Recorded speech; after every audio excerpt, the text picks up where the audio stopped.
Alright guys, what's going on? Host Boomstick of NHL Fans 365. We are not doing an intro post because apparently we had some delays and some dilemma. So we're gonna jump Bobby broke it.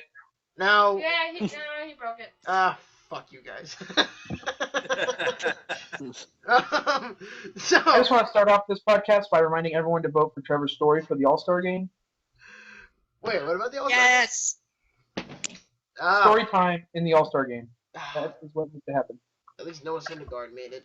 Woo! Let's go, Matt. Thor! Oh! Yeah! You hate me. You don't hate me because I got to see Thor play in the minors once a week. Fair enough, fair enough. That's mean. Yeah, I know. I'm an asshole. Yeah, you are. I got to see your entire damn team play in the minors almost. Vegas is the farm team for the Mets. Fair enough. So, anyway, so let's get right into it. So, yeah, okay. This is not gonna work. I'm sorry. Fuck. This is why we can't have nice things. Yeah, Brett. Anyway, so she's just laughing her ass off. But Brittany's gonna be banned from future podcasts because she keeps distracting you. It's all my fault. You know I it. know, guys. This happens all the time. All the time. Every podcast I've been in, every single one. yeah, we always he either laughs too hard or we get into this angry debate. If you're laughing, yawning, or I get into arguments, pick one. All right. I'll take responsibility. I will take responsibility for this. Yeah, you probably will. Oh But- man. So, why don't we start off with, I know we talked about it in the pre-recording, but might as well just get right down into fighting it. But then again, you know, the NHL is trying to fuck up their system with their fighting, you know, with their fighting rules. And apparently they're saying that you can't call a timeout after icing, which is rule number 1. Rule number 2 is fighting a drop of the puck is an ejection. Rule number 3 is 10 fighting major equals a 1-game suspension, which is bullshit. Then you have... Yeah. And then finally, number 4, teams will wear light jerseys at home, which is white, until Christmas in dark jerseys after that. So I don't like that last one. I think it's stupid. What? That's absurd. sounds absurd, but then again, you got to Let's think... just give everyone the cliff notes and say we all agree it's a stupid rule change and they're ruining the game of hockey and cheapening it. I don't hate the fighting one. The team fights, I don't hate that one. It'll make fights more meaningful to the team as a whole. I mean, everybody needs at least a goon. It'll keep players from taking pointless fights. Because I'm all for fighting in hockey, but as long as it means something to the team. Like, if you're down 3 goals, like, in, like, the first, second period, and the other team throws a stiff check at one of your stars, you absolutely have to drop gloves and protect your player. Oh, yeah. If you're taking fights just because someone talks about your mom, I mean, no, that's a pointless fight, and that's bad for the team. I agree with that. And you know what? It's like, if you need enforcers to protect the superstars, that's great, but why eliminate it? Because they're going to just stand up for your guys. I mean, look at players like Bob Popper. Look at guys like Tony Twist, Ian LaPerriere, Rob Ray. Just to name it. Rick Rippon is another one, but... Matthew Barnaby. Oh, I fucking love Barnaby, by the way. Avs alumni. Of course. I'm just gonna throw it out there. Andrew Peters, that's another guy. Ron Hextall, he was another one. But these are all guys that are born. These are guys that are born to fight. All right, and to take it away from them in the AHL potentially is the most illogical thing you could possibly do. It's kind of like saying you can't tackle a quarterback without getting a penalty. Oh, the Tom Brady rule. Oh my fucking Yep. God. And I think Miss Lady here. Hey, I'm from here. I live about 20 minutes from Gillette Stadium, and I hate Tom Brady. All right, I just want to throw that out there right now. Are you even a Patriot fan? I am. Wait a minute. Ew! Are you hearing Oh. this? I'm a Patriots fan. No, I'm a Patriots fan because that's the even- home team now. Because I live in Massachusetts. I grew up in the D.C. area, so I'm a diehard Redskins fan. But I'm a homer, so I root for the Patriots. Right? But I hate Tom Brady. I think he's an overrated diva, and he's not the one that should get the credit for the 4 Super Bowls. That's all Bill Belichick. Probably both, but yeah, I guess not. But then again, I don't. All right. Well, yeah, we're not gonna get into a football debate because it's a hockey show, but Then again, Yeah, but my team would be the most hated because I'm a Cowboys fan. wait. Oh, that's a slow kick suicide. him now. care about Kick football. him now. That Kick is him a out of here. slow suicide. Wait. Time out. You're a Patriot fan. You're a Dallas Cowboy fan. You're a Broncos fan, and you're a what? I don't care. Okay, the I don't care fan, and we have a Bills fan. 2 Bills fans. Woo! I'm a Redskins fan first, though. So. Wait. Oh, okay. I'll give you that. Bills have fans? Fair enough. But regardless, back to the point at hand is when you take up fighting, it's just gonna kill the reputation of the sport because the fans that don't even watch it or better yet, people who don't know anything about the sport will just come on here and be like, wow, look at this hockey. It's just a bunch of dudes in skates and with a stick and they just beat the shit out of each other. I mean, it's pretty much that. I mean, these are, the typical NBA stereotypes and NFL stereotypes. That just like one thing. It's like, come on. I mean, it's only a matter of time. It's like, goddamn. But when you look at fighting and you take it out, what is it really? I mean, this will kill the reputation of an NHL franchise, and this will kill the reputation of the league.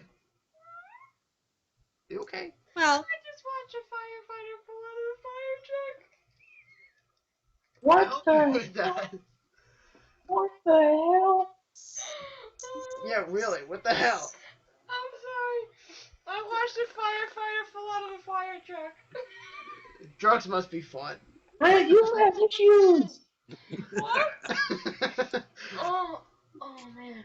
Okay. You okay? Brittany, you're either heavily medicated or you should be. Oh! Oh, Fuck! well, You're supposed to defend me. I'm sorry. Yeah, I'm horrible. I am a horrible human being. well, yeah, you're a Sabres fan. That was a good one. Fuck you. that was pretty good.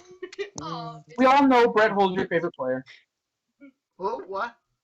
We all know Brett Hull's your favorite player. Red Bull. Brett Hull. Oh, Brett. Oh, fuck you. Ooh, red and white over your head. For a second, I thought he said Red Bull. Like, as in, like, Red Bull drink. That's what I thought he said. Right. Oh, Brett Hull, as in foot in the crease Brett Hull. Yes, I know. Now I know you're mentioning it. That's okay, because in the end of the day, that was 17 years ago. I'm still upset about it, yes. And fuck you, by the way, for trying to do that smirk. I know you're laughing, Why? Eric. You got that little, like, yes, he's bringing up the 1999 Stanley Cup again. I blame Eric and Ricky for that, okay? I blame the two, of course. And Shannon is innocent enough to know. Fuck. This is my life as a Sabres fan. That's Oh, why I have a headache now. it's okay. Anyway, so now that we got that off our system, just a real quick adjustment. What do you guys think of the whole AHL rule with fighting? They shouldn't be allowed to say anything. Why? What?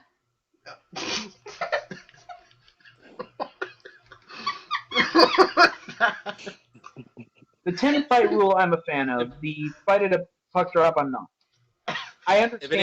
If it ain't broke, don't fix it. You I know what I understand mean? why they made the rules, Yes. because they do want to speed up games. They don't want people spending 4 hours at an arena. Just like they put the speed rule in effect in MLB too. So I understand why they're doing it. It comes back to the same thing I said about the 10 fight rule. They want to eliminate pointless fights. It hurts the team in the long run to have all these pointless fights. That is true, but then again, you need some enforcement. There's reinforcements for every team, but you got to think of the modern NHL. You got Brad Marchand, Milan Lucic. Yes, I know I'm mentioning Bruins players because that's what Brett likes, and yes, and he's our Boston Batman. And for those of you who don't know, He's or a minor whatever, player. but Did I not say that right? yeah, he broke. I know Edmonton's bad. They're a little better than AHL. Oh suck at it, dude.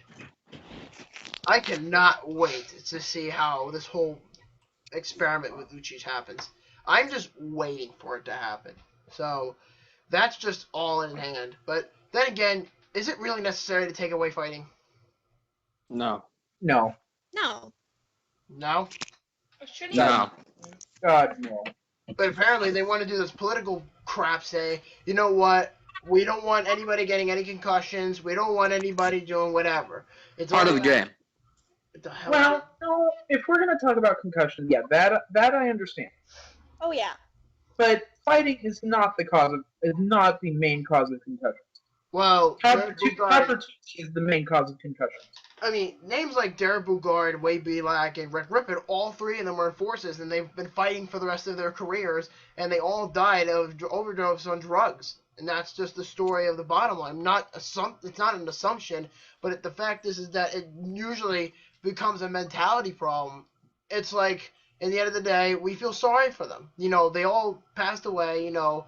We would never want to wish that upon them, but if they're fighting, and think about the blows they take to the head every year. They take 600 hits to the head every year by guys maybe smaller or bigger than them.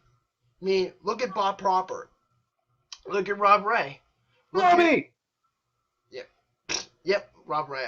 I love Rob Ray. Rob Ray Proby fight, you know, rivalry is one of the best in hockey. And it has nothing to do with my team. But they went how many times?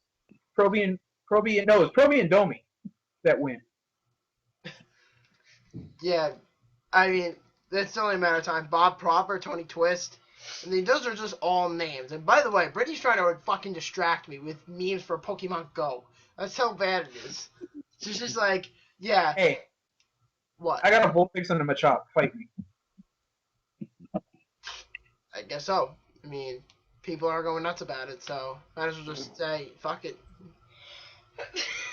I think I'm the only one from my generation that wasn't into that crap when I was a kid, and it's definitely not into it as an adult. Well, but my kids leave the cards all over the freaking house, so I have to deal with it that way.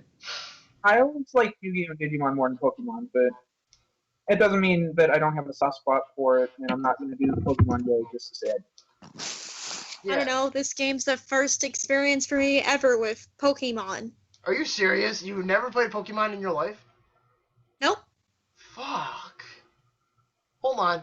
I'm gonna go fucking hide now, because Shannon just ruined my night by just telling me that. Please. Okay. Good night, guys. Alright. I'm taking over All right, now. back to hockey. Let's go. Yep. All right, let's go.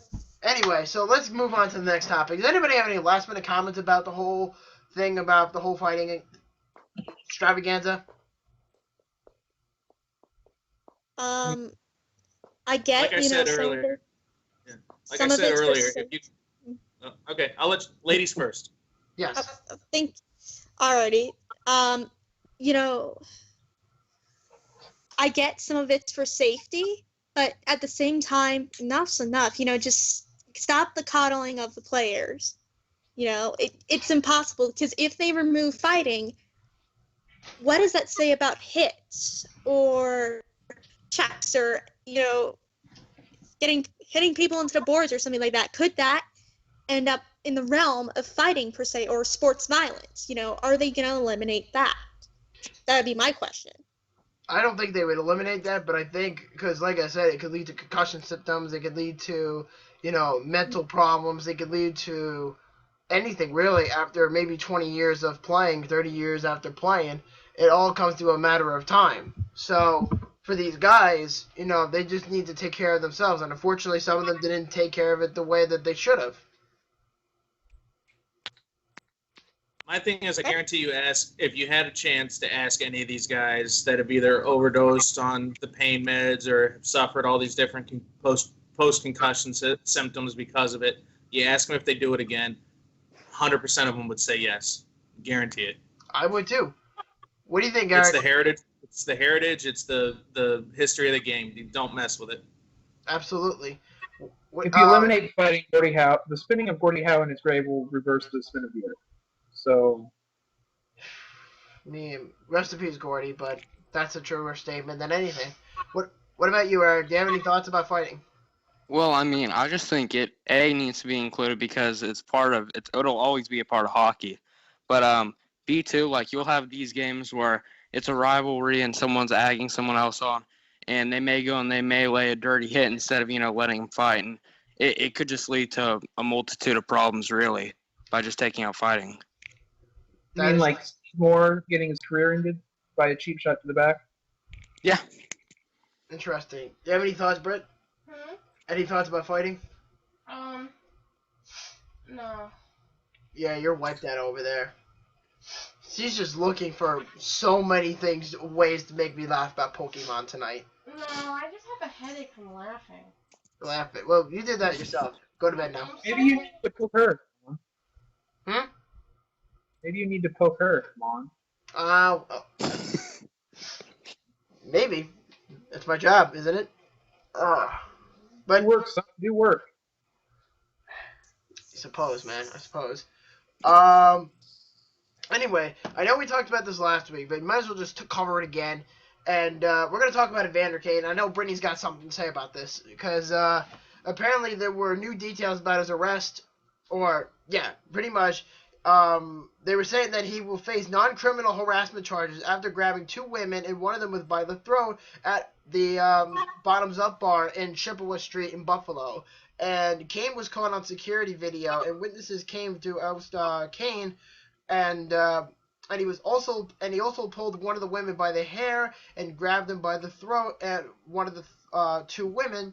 But she has not come forward yet to press charges, and because let's face it, there aren't going to be any, because he's been through enough shit to know that.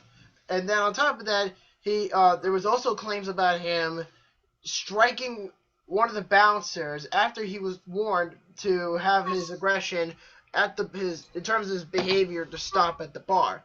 So for me, as a Sabres fan, I don't like his personality, but I do like him as a hockey player because he can be a productive guy.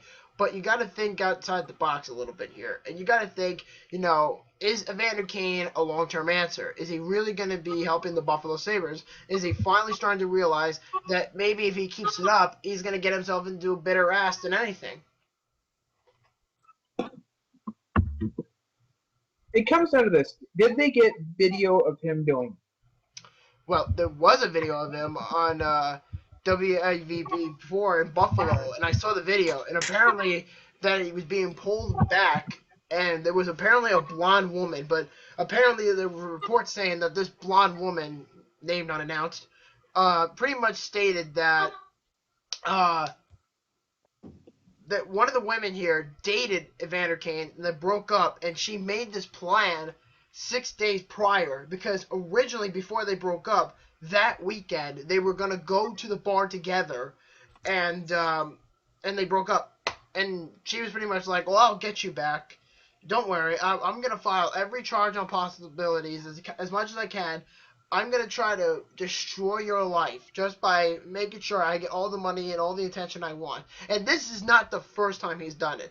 All right, he was accused around Christmas time with the sexual assault at the Buffalo bar in downtown at the Harbor Center, and apparently he was with this woman, and then the woman had traumatization or severe trauma, and had no clue or have any memory of the incident at all.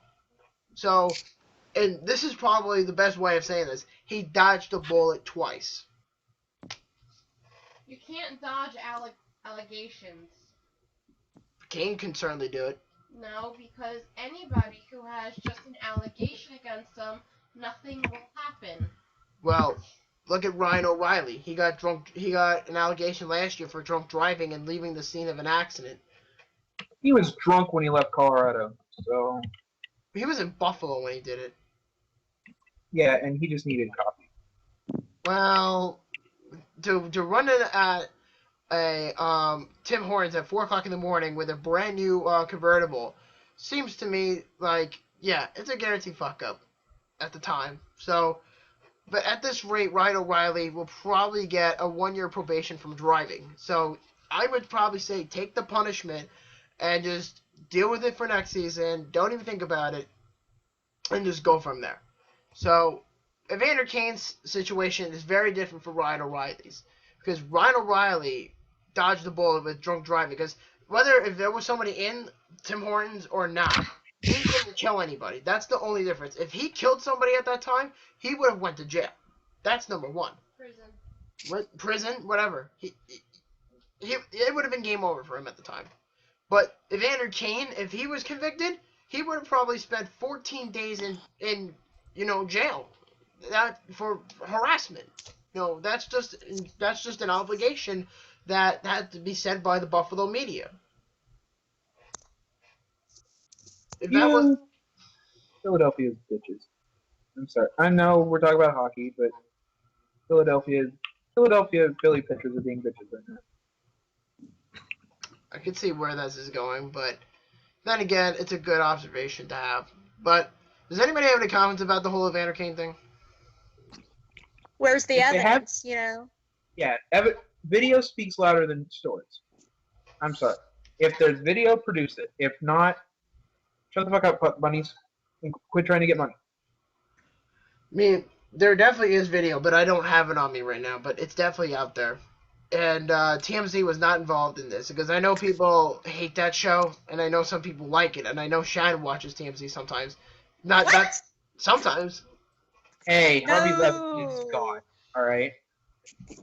I mean, you could go up to Kim Kardashian tomorrow and ask her the most personal questions ever, and then yet people are going to be like, oh, how's the baby? How's Kanye? How's the progression of your divorce? And then it just becomes this chatter. It's like nobody gives a rat's ass. It's like breaking news. Kim Kardashian walks up the stairways to, I don't know, to go up the second floor at a fucking JCPenney or Macy's. I mean, it's only a matter of time. It's like, damn.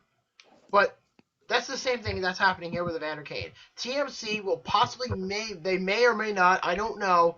They just hire somebody just to sit there, or I don't know what the story behind that was, but for some odd reason, this video that came out was showing that Kane had some sort of aggression, that had a little bit of too much to drink that night. It's probably called security camera. Yeah, security camera. And then there's other people that were friends with him, or with the women or whatever. Somebody literally took a video recorder, did this, filming Evander Kane. Yeah, but then you look at them like suspicious. Like, how'd you know something was gonna happen? It's all like a cycle that can't start until they have proof. Until there's no proof, I'm sorry, nothing is gonna be done. Well, nothing was happening because Kane... Exactly, because there's no proof.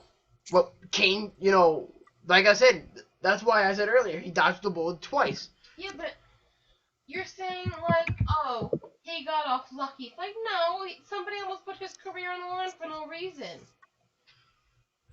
They're just trying to get rid of him as soon as possible. But regardless of what the situation is, the Sabres are trying desperately to get rid of him. Yeah, which is stupid on their part. Yeah, and apparently Vancouver was mentioned to be one of the teams interested in him, and another team was the New York Rangers and the Anaheim Ducks. But at this rate, either Vancouver or the Rangers are going to take him. Is it going to involve, like, something with Nash? That's funny you said that, because he is involved. Kane and Nash are involved in this so-called trade. And there were reports on Twitter, Scanadosa, I'm sorry. And this is from a guy, I can't even remember his name. It was like Ro Akarag or something. I don't fucking know. It's a Finnish name, and he works for the Finland Times. And he made a report the other day stating, in quote, that Rick Nash, I don't know if this is true or not, was visiting Buffalo to meet with players, and a trade could follow up. And people have been mentioning Evander Kane's name in these trade rumors to the New York Rangers. But the question is, even though Evander Kane could be mentioned in these trade rumors, do you guys think it's possible? Yeah. Well, anything's possible, so yeah. I think the Rangers, if the Sabres are stupid enough to give up Evander Kane, I think the Rangers would totally jump on that. They're a high-profile team, whether you like to admit it or not. I know you hate them, but they're a high-profile team, and yeah, but they'd be lucky to have Evander Kane because he's good. Yeah, think about all the other bars that are around New York City. Alright, leave. Okay, this is where you have to separate his personal life and his career. His career obviously has to do with how he plays. How he plays is very good. Yeah, but then again, you also have to think his on-ice, action is great, scoring goals and making assists and making plays, whatever. That's all good stuff. But you got to think. What's the big picture here is his personality. His playboy style is not going to get him places. If he gets traded to the New York Rangers, I think people just see him as that because of everything that's been going on. I think you're so blindsided to that you can't take these blindfolds off. Like your tunnel vision into he's a jerk. I want him off my team. I mean, I don't care if he goes, but the thing is, if they can get some, you have to look at the whole picture. Yeah, but you gotta look at it from here.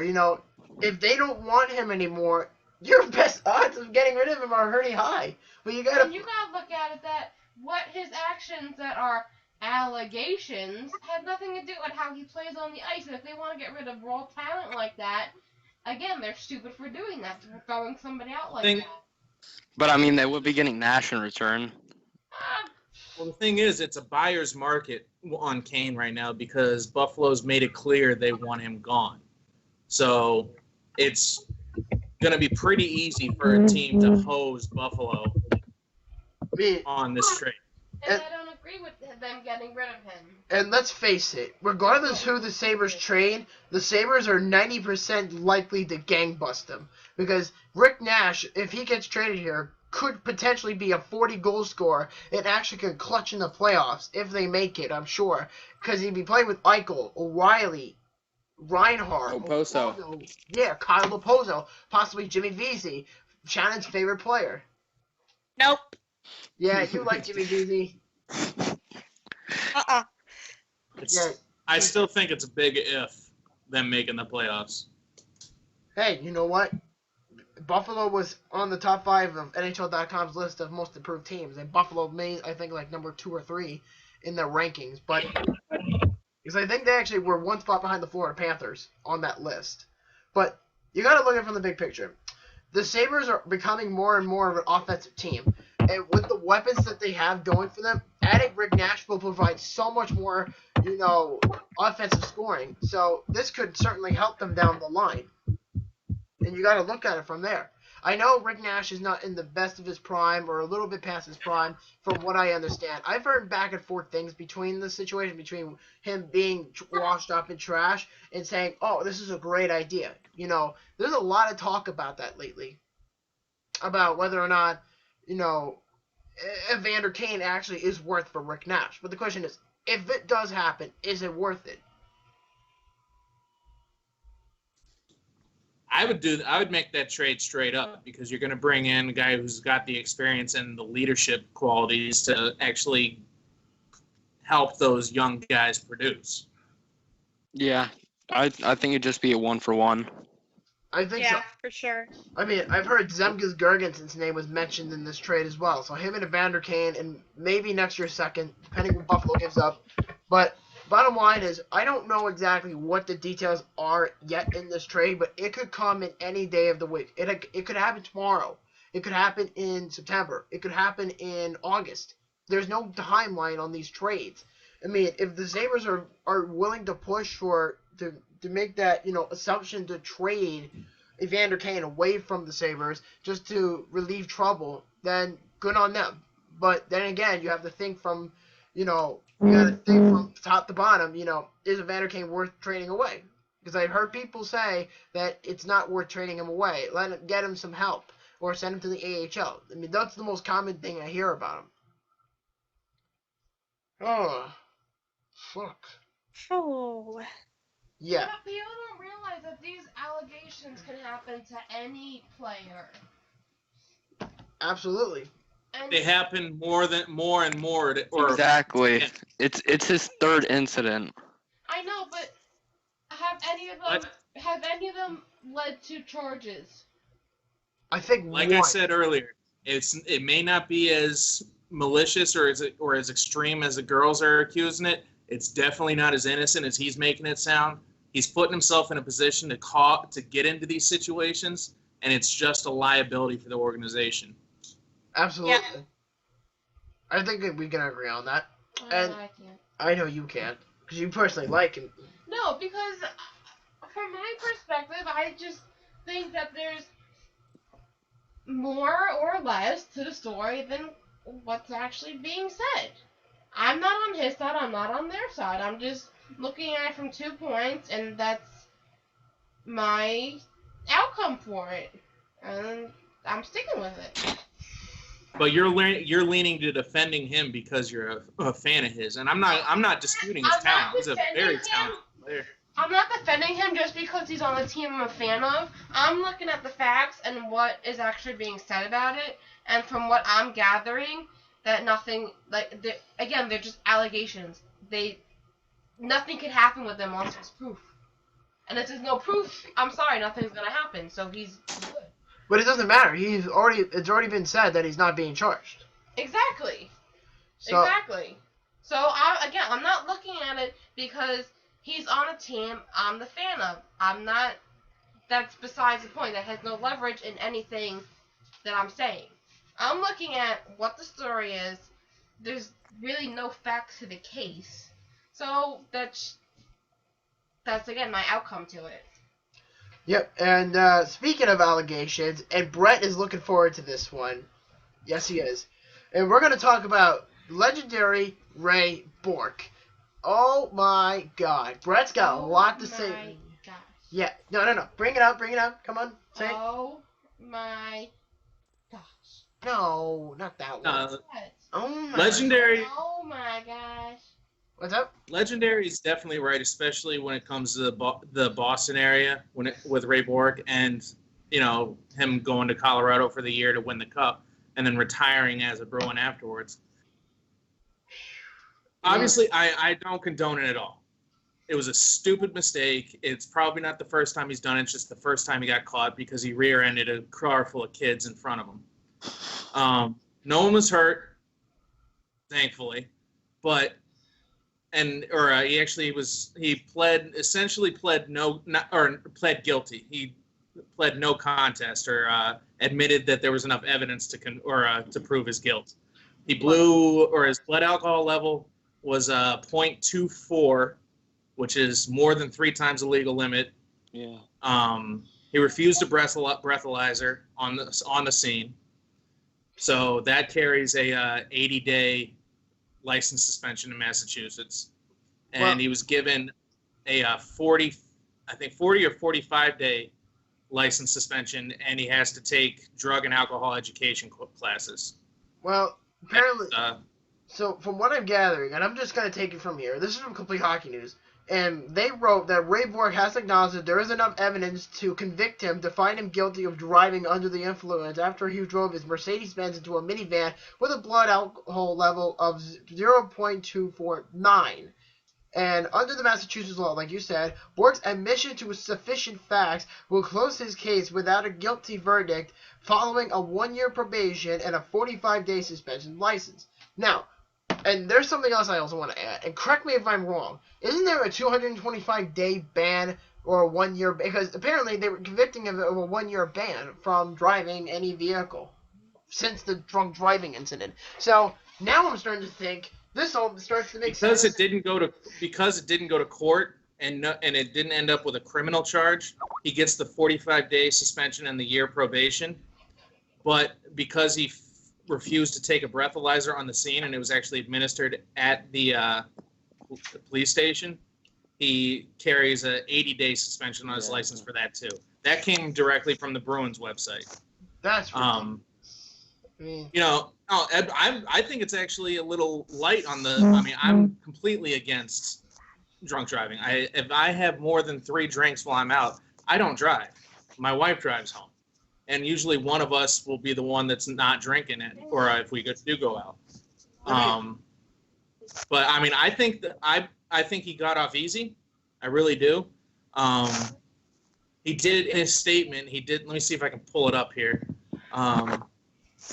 He made a public statement admitting, or acknowledging what happened and whatever else. But let me see if I can get it here. Oh, it's upstairs. See you at PM. Well, while you're doing that, think about what happened Ryan O'Reilly did last season. You know, because Ricky just left, and unfortunately he was unable to address it. But if you remember from a year ago, Ryan O'Reilly, 6 days after he got his contract with Buffalo for $7.5 million for 7 years, he went into a Tim Hortons with his new truck. I forget what kind of truck it was. It was a brand new, like, exotic truck or something like that. And he left the scene of an accident with his friend at 4 o'clock in the morning at Tim Hortons. But the only difference between what Ray Bork did and what Ryan O'Reilly did is they both did not kill any victims. They didn't kill a pedestrian. They didn't kill anybody. Yeah, but leaving the scene of a crime is alone a felony. Yeah, and that's what Ryan O'Reilly did. And Ryan O'Reilly's trial has yet been lifted, and he's likely at most going to be suspended for 1 year on his license since the accident. So Yeah. The Bruins app doesn't have the story up anymore. But if I can remember correctly, I mean he fully admitted it. He said he's not looking for any shortcuts. He's going to take the punishment that was given and not going to challenge it. He's acting like a man about it. You know, he admits, you know, he did wrong. He's going forward with whatever punishment they're giving him. He's not trying to fight it in any way. And, I mean, you got to respect him for that. I mean, as far as what he did, it takes him down a notch or two, as far as I'm concerned, in my opinion of him, personally. But, you know, and like I said, thankfully no one was hurt, not even the kids he hit. And there was minimal damage from what I read to either vehicle. It was kind of like a bump at a fender bend or a small fender bender at a stoplight. But it's unacceptable behavior, and especially if you're in the spotlight like pro athletes are, especially in big hockey areas where if you do even the slightest thing wrong, it's going to get noticed. You know, everyone knows who he is. He lives local, or he lives on Cape Cod, or at least has a home there. You know, everyone knows his face. And I mean, where I went to high school, it's where he has at least his summer home. And you know, everyone knows him as far as the locals go down there. They know where he lives. He, you know, is a normal member of the community in the summer. You know, he goes to all the local mom and pop shops. He gets his coffee at the same general store every morning. You know, it's just he's embedded himself in this community, and it's definitely a black eye for the organization itself, just because he is still associated with the Bruins. I mean, same with Ryan O'Reilly. I mean, Ryan O'Reilly is associated with the Sabres, and Evander Kane too. I mean, we mentioned it earlier that, you know, he's the Sabres property, and it's an embarrassment to both those guys. I mean, I like Ryan O'Reilly. He's my favorite Sabre. But for him to what he did last summer was absolutely fucking ridiculous. And I can't even look at this guy and say to myself, if he's behind the wheel, why are you still driving when you nearly got yourself into trouble? Because I mentioned it earlier, but Ryan O'Reilly dodged the bullet. And the same thing happened with Ray Bork. But the thing is, Ray Bork at least admitted that he was wrong. That's the only difference. Ryan O'Reilly didn't admit that he was wrong. He still has to go to court. Yeah, you know, if you admit that you're wrong, then fine. At least you raised your right hand and said, yep, I did it. It was me. It was me the whole time. I apologize for causing trouble. But when you deny it and, you know, there's evidence saying that, yep, you're the person who did it, what can you do about that? You know, you can't really hide it anymore. Yeah, that's pretty much that.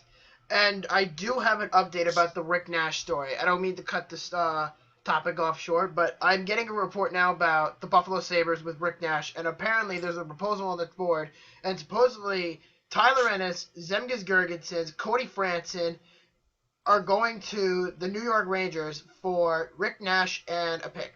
And it's likely going to be a second, if confirmed. They're getting off cheap if they still keep paying then.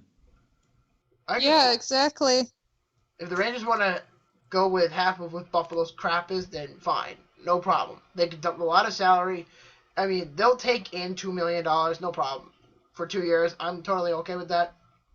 But then again, you never know. Because I said this earlier, but Rick Nash was in Buffalo this week visiting some friends, and apparently this report came out just now. And, it's only a matter of time. So that's that. And another piece of news. What was Buffalo gonna receive? Buffalo was going to receive a pick and Rick Nash from the New York Rangers for Zemgus Girgensson, Tyler Ennis, and Cody Franson. This is the proposal right now. But the other day, a couple minutes ago, I was saying Evander Kane, but apparently that's becoming more and more of a flaw at this point. Wow. So that's that. I don't know what I did. I'm sorry. Yep. What did you do? I don't know. I screwed something up. Ah, crap, Tina. What did you do? I don't know. That to me tells you that, or if that's the trade that New York's going to take for that, they're trying to rebuild. They're trying to put a bunch of, they're not looking to go anywhere this year, I don't think, if they're making that kind of trade. I would like to see Nash be traded here, but then again, there's going to be a bunch of debate about him saying, oh, I don't like this trade, or oh, I love this trade.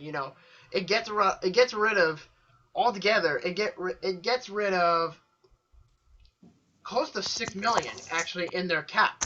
So the Sabres instantaneously could dump that much cap, but they also gain cap by just bringing in Rick Nash, because they've been saying the whole summer that if they didn't get Steven Stamkos, their second option was going to be Rick Nash.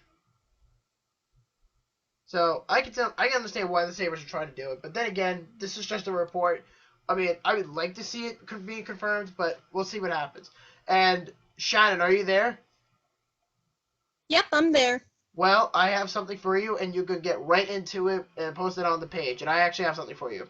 And it's being expected, according to a report, they're working on a 1-year deal for the Nashville Predators on Jonas Enroth. So this is pretty much confirmed that Jonas Enroth is heading to the Nashville Predators. That's nice. Cool. That's a great pickup for you guys. Because you have Pekka Rinne and you have Jonas Enroth. And Jonas Enroth was the Sabres goalie for a long time. The only problem is he's a little short. Okay. Yeah, so he's going to fill the role for Carl Hutton. But then again, I'm happy for you guys. And apparently there's rumors going around about the Detroit Red Wings and the Anaheim Ducks. And apparently the Anaheim Ducks asked for way too much on Cam Fowler. And the original report was that the Anaheim Ducks were asking for Anthony Mantha and a first-round pick for Cam Fowler.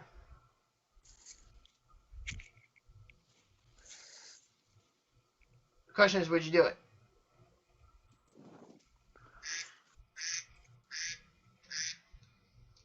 That's a big thing. The report, I posted the other day about, or a rumor that I was hearing about Cam Fowler coming to, or being shopped to Boston for, at the very least, David Krejci and a prospect or a pick. And that's one of those things, like you don't know what you're getting until you have it, or what you're giving up until it's gone. But in my eyes, I'd give Krejci in a first-round pick or Krejci in a second-round pick. Absolutely. Send him on his way. Bring in Cam Fowler. It fills a major void that they've got. Boston has a surplus of centers. Now, Krejci's been injury-prone for the last couple of years and hasn't been, the same player that he was in 2013 or 2011. And like I've said before, I like him. I think he's a very talented player, but I think he's way overrated by the Boston media and Boston fans. But the question is, would you be willing to give up David Krejci, even though he's been loved for many, many years? Absolutely. Cam Fowler is a talented young defenseman, and that's what they need. Big time in Boston. Well, good luck getting that, because Cam Fowler's not going to come cheap. Absolutely, definitely. But like I said, Anaheim's looking for offense. That's what they want. They want offense and speed. Give them Krejci, give them a second-round pick, and give them Seth Griffith. Yeah. So I'm gonna leave you two to debate this one, and I'm gonna send it to you guys, and you three debate about it. So I gotta take her home for a second. I'll be right back within a minute. But Brett, you're gonna start this topic off, and I'll be right back. And apparently, there's a report saying that the Toronto Maple Leafs and the Colorado Avalanche are contacting each other for trade talks regarding Tyson Barrie, although nothing is imminent. And a source has told me that the Leafs have offered James Van Riemsdyk and a prospect named Travis Dermott for Tyson Barrie, but the asking price is higher, and it looks like it's going to be Tyson Barrie, a pending RFA, and will only be traded if Colorado finds a more defensive help. And if the deal was to happen, the sources also told me that Colorado would also want Jake Gardner in this trade. No, because watch, if I turn her around, you'll get back. All right. Honestly, I think Toronto's losing giving up Van Riemsdyk for Barrie. Try turning it off. You know, I mean, those are the two big names in the trade. So, I mean, both of them are good players. I mean, they're definitely cornerstones in the organizations, but I think Van Riemsdyk has a lot more to offer than Barrie. Well, but also if you look at it in the farm system and just like their overall young talent, like Toronto is going to have an offense. It's going to take time to develop, but they will have an offense. Eventually, they're going to need to sign like a few key pieces, like they may need to acquire like a second line winger, but I think offense will come, you know, when you have Matthews and Marner and some of those guys developing. Well, that's my thing. I don't know what Toronto's fan base is like. I know Boston's fan base. They don't want to wait, you know. They don't want to just say, oh, we've got these guys in the system. They're moving. They're coming up. They're developing. Give us a couple years. That dog don't hunt around here. Mm-mm. Yeah, well, it may have to in Toronto. Well, here's the question. Well, here's my question. If I am the Leafs, and if you guys are the Avalanche, I am the Lou Lamoriello, okay? And I call you up about Tyson Barrie. The question is, would you give up that much asset for one guy? I mean, think about it. Jake Gardner, fucking Dermott, or whatever his name is. I mean, what if Toronto wants a first round pick for Tyson Barrie? Think about it. I mean, they can do it. There's a very good chance that it could happen, but it's not a guarantee because there's been a bunch of rumors about Boston, Buffalo, Montreal, Detroit, Toronto, obviously, about Tyson Barrie. It's all coming together now. Like I said, I mean, if I'm the GM, you got to look at the big or the cornerstones on the trade. Perfect example, the Sagan and Eriksson trade between Dallas and Boston a couple years back.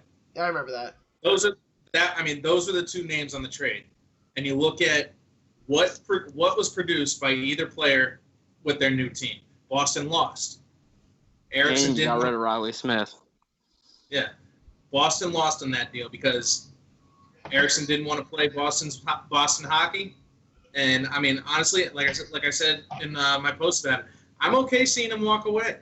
I didn't really think he fit here.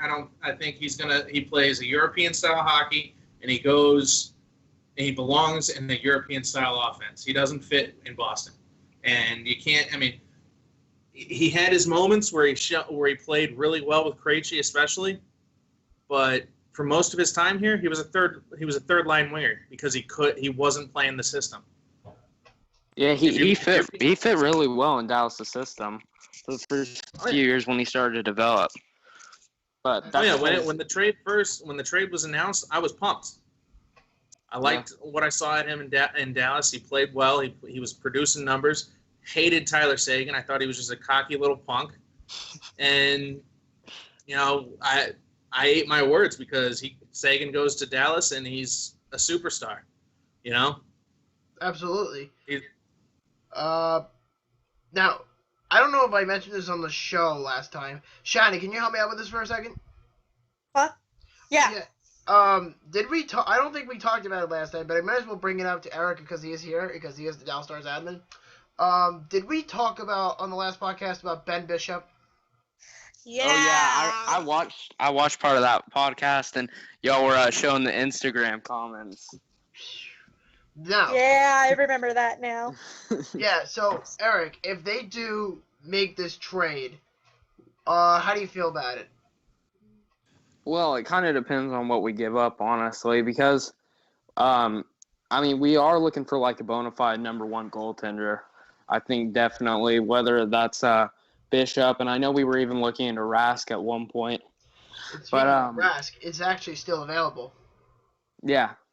I think I think that I don't believe it. I don't think that they're legitimately shopping it. And I don't see what we would have to offer Boston, because Boston's definitely looking for defense, and that's just something that the Stars can't afford to give up. Well, we're still developing our defense. Well, can I tell you right now, any team he wouldn't do any good in Dallas because they don't have the defense in front of him to support him. Rask is a solid goalie. That's what I'm saying. It would definitely. I don't think the Stars are going to win the Cup next year or the year after that.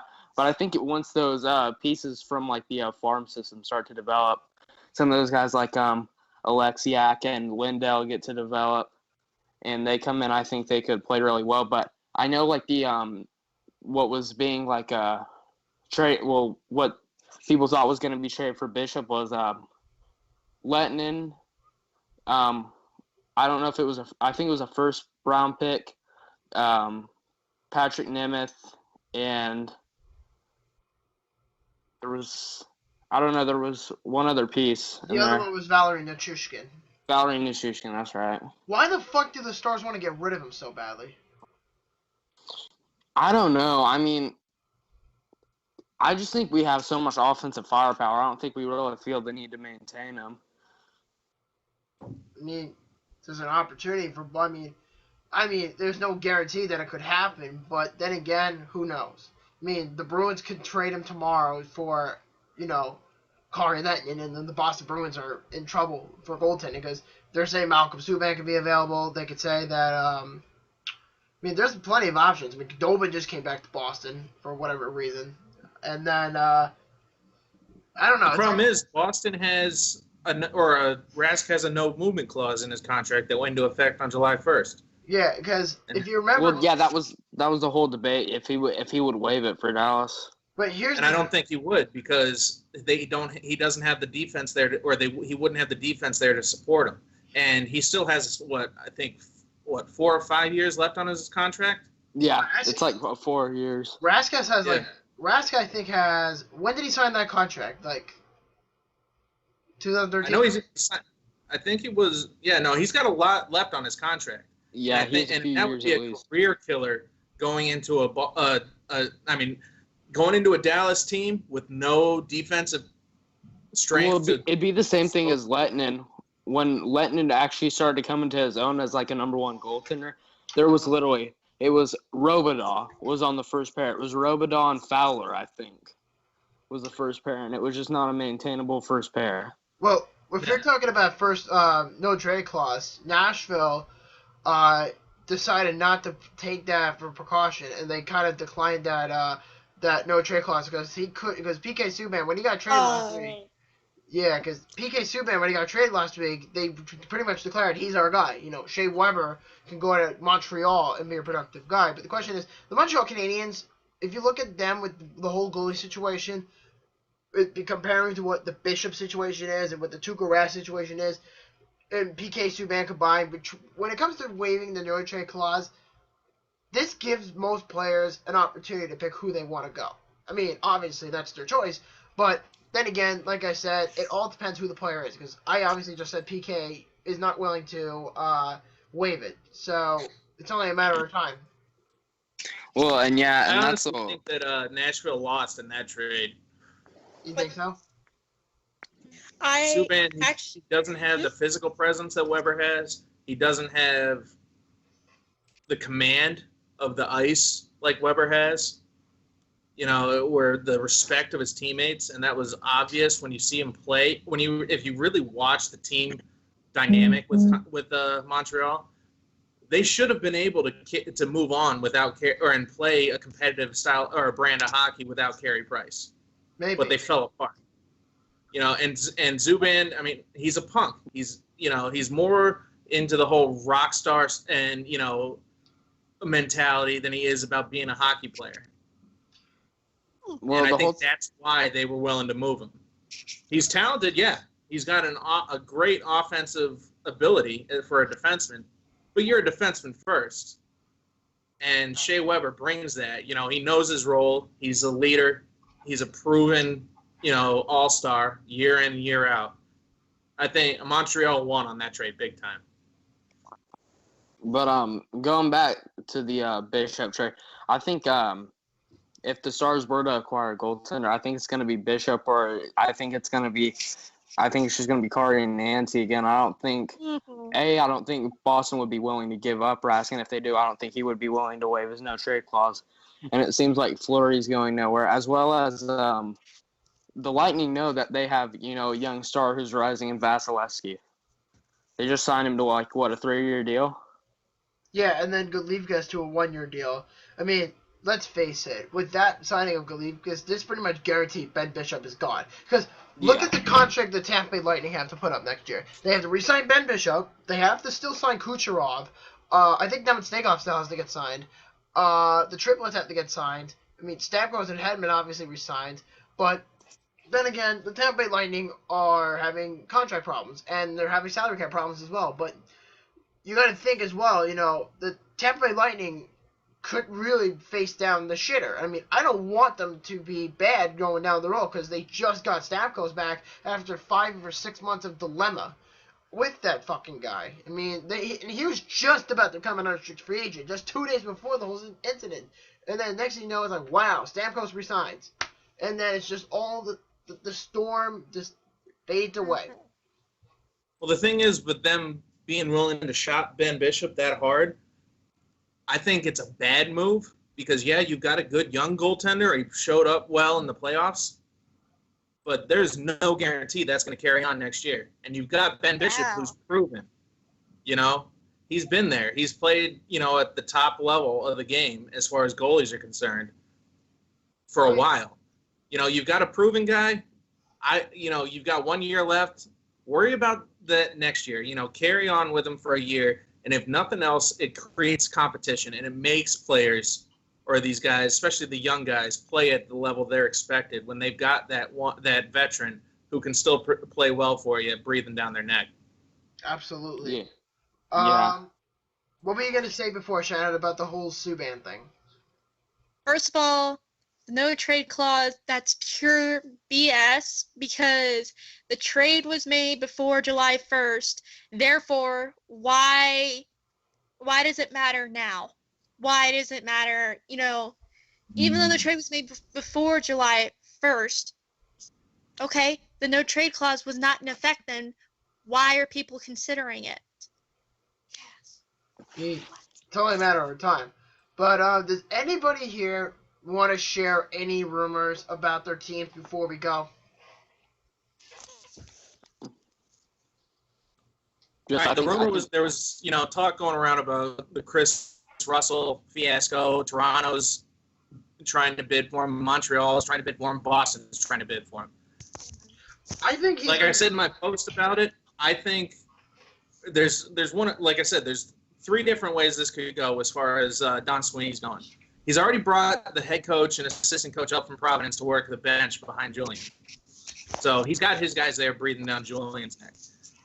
Is he trying to stack the deck against Julian and force him out? Maybe.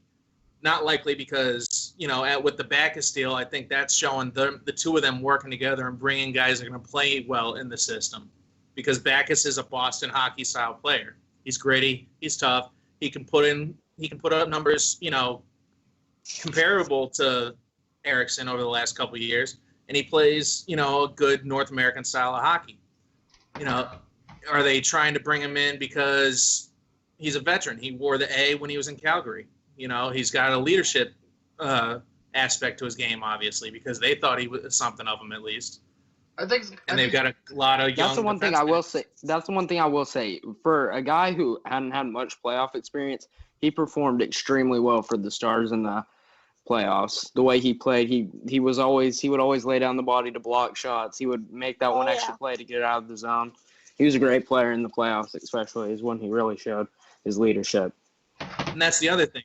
Are they banking on him fitting in. Like, and that's the thing too with his stats.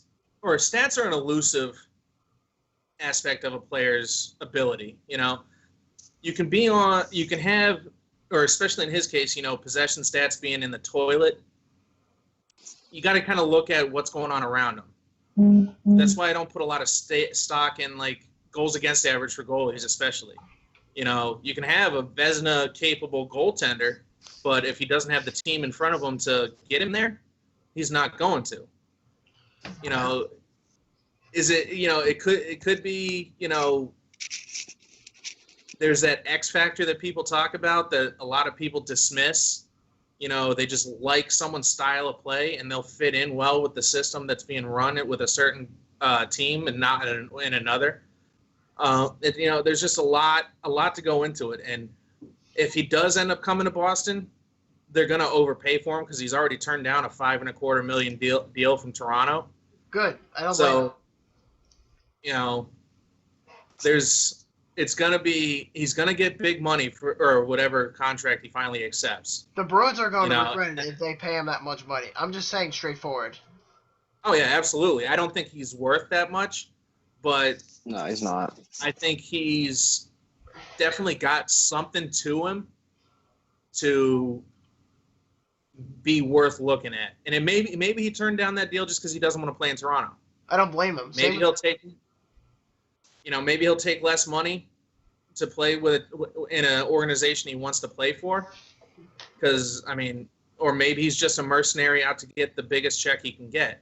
You know, we have months left before the season kicks off and really figure out what's going on. Yeah. But you also got to look at the two teams that are in the quote unquote bidding war against Boston.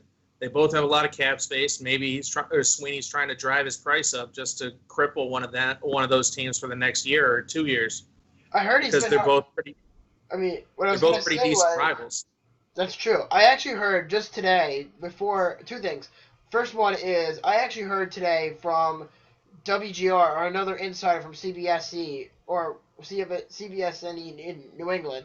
They were saying that Don Sweeney was in a local market because the Buffalo Sabres with Tim Murray and Dan Bosma are in Boston today discussing the contract negotiations for Jimmy Vesey because he's been saying, you know, I want to hit the free agent market, and that's obviously a smokescreen because the Boston media has been shoving this situation down his throat, and there was no reason why the Sabres would not, you know, talk to Jimmy Vesey. But then Don Sweeney was like looking around and making sure, you know, once he was done with the Sabres, the Bruins would go talk to him. You know, it's like the Sabres have his rights till August 15th, and no team can talk to him till after August 15th because that's when he becomes an unrestricted free agent. And Don Sweeney was kind of like trying to get paperwork going for him. So I would probably say that's illegal by NHL standards because that's technically tampering from their perspective. No, he's working every angle. You know, if nothing else, you know, Don Sweeney is much more active than Chiarelli ever was when it comes to chasing players or getting involved with negotiations with players. I'm telling you, he's. Wait, what were you gonna say? I say he's trying. He's at least getting involved in trying to make the moves. You know, his name has been, or Boston's been thrown in the hat with every major, either unrestricted free agent or pending unrestricted free agent, restricted free agents. I mean, their names have been Boston's been tossed around a lot when it comes to shopping for negotiation rights or, you know, straight out offer or getting involved in bidding wars with players. You know, there's a lot. He's been very active, and I got to give him that. You know, he's trying to build this team. He's trying to bring in the guys that he feels will help the team.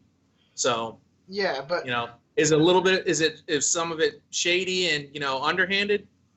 Yeah, but in the end, you know, it's one of those things. You know, if you're not cheating, you ain't trying, I guess.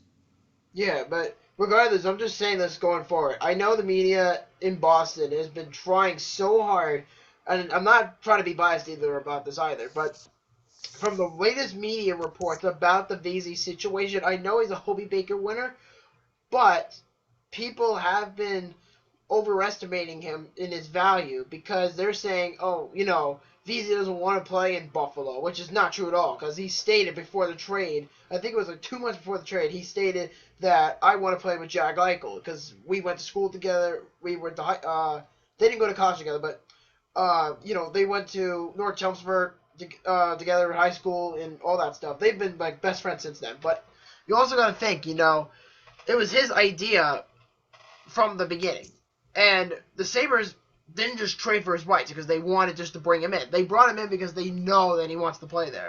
And until August 15th, the Sabres have his rights, and no other team could talk to him until after that. I mean, Toronto and Boston are obviously the front runners after if VZ doesn't sign. But in the end of the day... Oh, we're talking about my favorite player. Yeah, your favorite player. But in the end of the day, not because I'm a fan, but he will sign with the Buffalo Sabres, and it will probably be for 3 years worth about $950,000 at most. And best of Which, luck. if it pans out for him, and the two of them have that chemistry that they're talking about, it's that they're getting away cheap on that. Well, yeah, because then again, why would you turn down an offer from Buffalo? I mean, your rights get traded there for a reason because you're going to play with Kyle Opozo, you're going to play with Jack Eichel, you're going to play with Ryan O'Reilly and Sam Reinhart and Evander Kane and all those guys. But then again, why turn down that offer? When you have a team like Boston, for example, yeah, they have Patrice Bergeron, but the Bruins are kind of going into a direction in a bit of a decline. Not that I'm bashing you or anything, but look at what they've done in the last 2 years. They didn't make the playoffs just by the very last day, and I know they're good enough to be a wildcard team. That I know. But the question is, are the Boston Bruins really worth taking a gamble on? Because I know he's been saying that, he's been manipulating the media saying, I'm still going to leave regardless of what happens. And let's just put that in court because that's an absolute smokescreen. And like I said earlier, he's pretty much said, I want to play with Eichel. And they were playing in a junior hockey tournament in May. They've been skating together since then. It was just ridiculous. So, and of course, Jack Eichel's going to be mentioned quite often in these discussions about bringing VZ to Buffalo. And Kyle Opozo even said the same thing. He says if he signs there, they're going to be a hell of a team in the future. And the other thing I wanted to mention before we go is Austin Matthews. And apparently at development camp today, I found out that his skating has a lot of work to do. And it's not strong enough yet. And even though he's rejected the number one pick is not going to be perfect until he makes the team. And I don't know what the deal is with Austin Matthews. I mean, his skating ability has a lot of work to do, from what I understand.